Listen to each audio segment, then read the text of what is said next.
Assalamualaikum Sobat Football United. Ada kabar-kabar terbaru yang menyangkut juga nama-nama, menurut gue nama-nama lumayan baru ini ya, yang diberitakan di sini dan akan gue bahas. Oke, dimulai dulu dari situasi dengan, sebentar nih gue sedang mencari tadi di mana kabar terbaru yang akan gue kutip untuk Sobat Football United ya.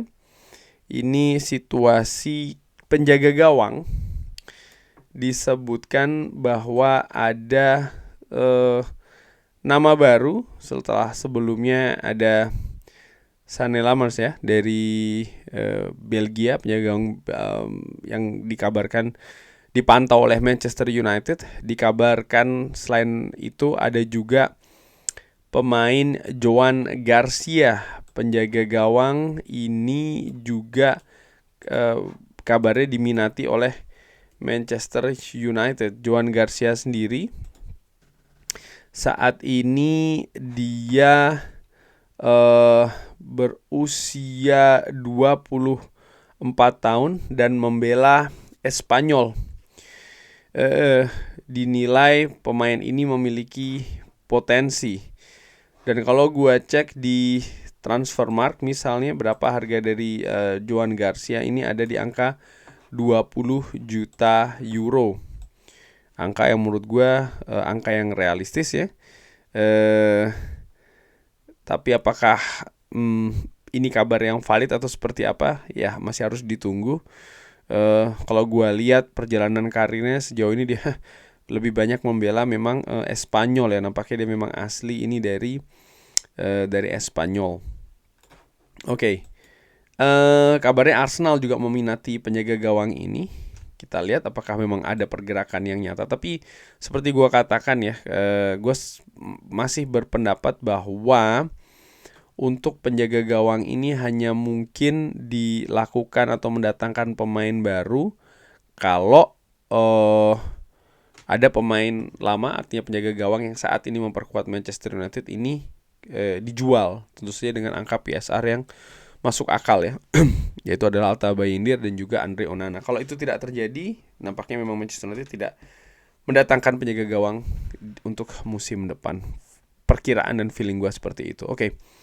Kabar lainnya dari Cuff Offside, Manchester United dikabarkan membuat prioritas yang tinggi untuk Adam Wharton di lini tengah ya. Tapi, nah ini yang menarik, bagaimana Crystal Palace ini mempersiapkan kontrak baru untuk Adam Wharton.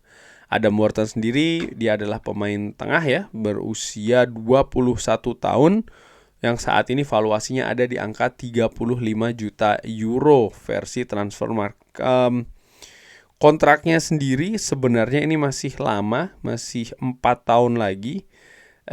Dan gue belum melihat misalnya urgensi kenapa kok Crystal Palace ingin memperpanjang kontraknya saat ini ya untuk pemain muda ini. Apakah ini strategi dari agen misalnya dari sang pemain atau seperti apa? Karena kontraknya masih jauh. Apakah dia berharap ada kenaikan gaji atau seperti apa? Atau memang dia masuk dalam daftar incaran Manchester United, pemain yang posisi utamanya memang ada di gelandang bertahan, tapi juga bisa bermain sebagai gelandang menyerang dan juga gelandang tengah.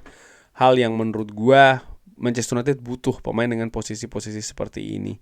Apakah Adam Wharton memang betul akan diincar oleh Manchester United? Ya lini tengah Manchester United misalnya dengan akan cabutnya Christian Eriksen, ini kan menyediakan satu posisi baru ya untuk pemain baru untuk posisi lini tengah. Dan kalau gue melihat misalnya situasi formasi 3-4-2-1, ya lini tengah ini memang lini yang vital untuk memiliki kedalaman squad, baik itu secara kuantitas serta tentu saja kualitas yang bagus.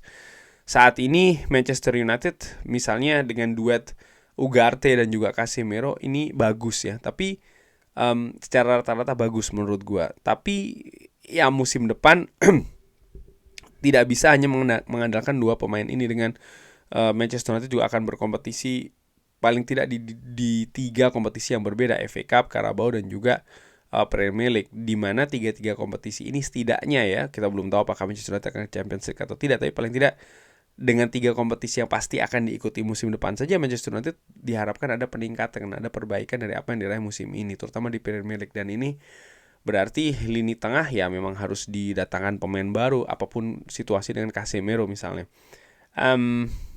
Ya kita lihat apakah akan ada pergerakan dari Manchester United untuk mendatangkan Adam Wharton. Bukan hal yang mudah sih menurut gua, karena ya yang pastinya dia juga yang meminati banyak ya. Oke. Dari Fabrizio Romano memberikan update terkait dengan Matheus Cunha. Manchester United saat ini berada pada pembicaraan yang positif terkait dengan Matheus Cunha. Mereka berbicara terkait dengan details kesepakatan dengan pemain, dan setelahnya mereka akan menemui Wolverhampton Wanderers untuk membahas sebuah solusi terkait dengan struktur pembayaran dari release clause yang memang angkanya sangat tinggi. Dan ya menurut gue kalau pemainnya sudah sepakat, pastinya klubnya akan ngikut. Dan kalau melihat misalnya dari ada kemungkinan bahwa kesepakatan ini bisa dalam bentuk dengan opsi-opsi yang lain, misalnya tidak harus sekitar berapa, 62 juta pound sterling kan, kabarnya seperti itu nilai dari release clause Matheus Cunha ini, mungkin bisa dibayar dengan beberapa tahun installment ya kan, dan lain-lain. Dan Wolverhampton kabarnya terbuka untuk hal tersebut, sehingga menurut gua ya ini tinggal detail-detail kecil saja yang tinggal diselesaikan antara pihak Manchester United dengan Matheus Cunha, lalu setelahnya Manchester United dengan Wolverhampton Wanderers. Feeling gua sih ya, bahkan ya apakah akan diumumkan sebelum musim berakhir? Menurut gue tidak demikian, walaupun ada peluang itu juga, tapi gue sangat berharap, dan ini juga prediksi gue ya, sebelum Manchester United misalnya berjalan jauh di pre-season tour nanti, ya pemain ini sudah bergabung sih di skuad Manchester United. Dan kabar lainnya, sekaligus juga kabar yang terakhir ini disebutkan oleh jurnalis dari Sky Sports ya, yaitu adalah Dharmesh Seth. Ini menyebutkan bahwa Manchester United ini mengamati Callum Hudson-Odoi di situasi di Nottingham Forest, dan kontraknya akan selesai di tahun 2026. Oke, jadi memang Callum Hudson-Odoi ini kalau memang memilih untuk tidak lagi berada di Nottingham Forest, ya dia harus lepas di musim panas ini secara transfer, sehingga Nottingham Forest juga bisa mendapatkan pemasukan ya. Kontrak sendiri memang betul akan selesai, gue cek di Transfermarkt, ini akan selesai di bulan Juni, akhir Juni 2026. Pemain yang semenjak musim atau semenjak tahun 2023 ya, praktis berarti hampir memasuki tahun kedua atau sudah memasuki tahun keduanya, membela Nottingham Forest dari Chelsea. Ini disebutkan ya diperhatikan oleh Manchester United, apakah sang pemain juga setuju untuk pindah ke Manchester United. Nah ini situasinya sang pemain sendiri ya, kalau James Hudson-Odoi ini berusia 24 tahun, jadi masuk ke perhitungan usia dari Ineos. Dia penyerang sayap, lebih banyak bermain di penyerang sayap kiri, bisa juga penyerang sayap kanan. Jadi ini sangat menarik, dia bisa bermain di dua posisi yang berbeda walaupun kaki utamanya adalah kaki kanan. Dan kalau gue melihat misalnya dia penyerang sayap sebelah kiri ini yang lebih utama, saat ini di Manchester United ada siapa? Ada Alejandro Garnacho yang memang ada kekurangan kualitas paling tidak dari musim ini ya, bagaimana penyelesaian dan lain-lain, lebih ke finishing touch, finishing skills dari Alejandro Garnacho ini yang perlu ditingkatkan. Nah, tapi selain Alejandro Garnacho, gue juga melihat misalnya pemain seperti Mason Mount itu bisa juga ditempatkan di sana. Bruno Fernandes juga cukup sering berada di posisi penyerang sebelah kiri, ya kan. Dari situ Matheus Cunha pun juga disebutkan akan diproyeksikan bermain di posisi itu juga kan ya, penyerang sayap sebelah kiri.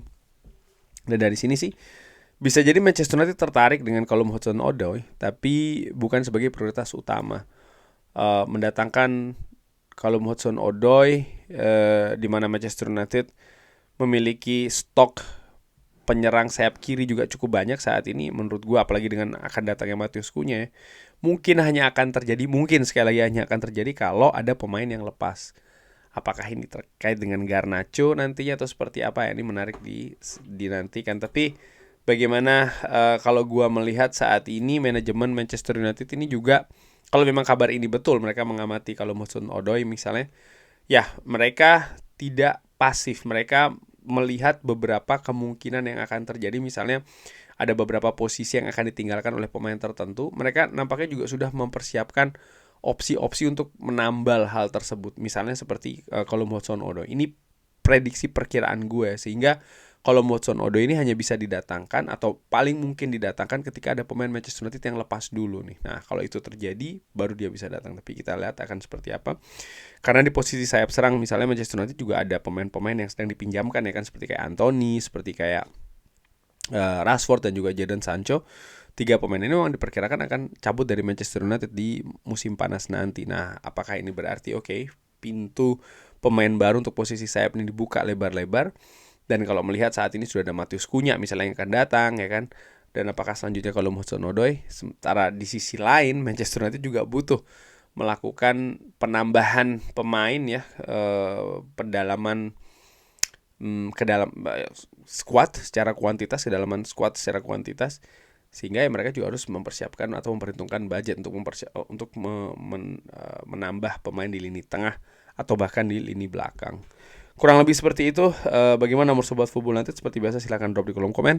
Terima kasih banyak. Jangan lupa like, share, dan juga subscribe. Wassalamualaikum warahmatullahi wabarakatuh. Thank you.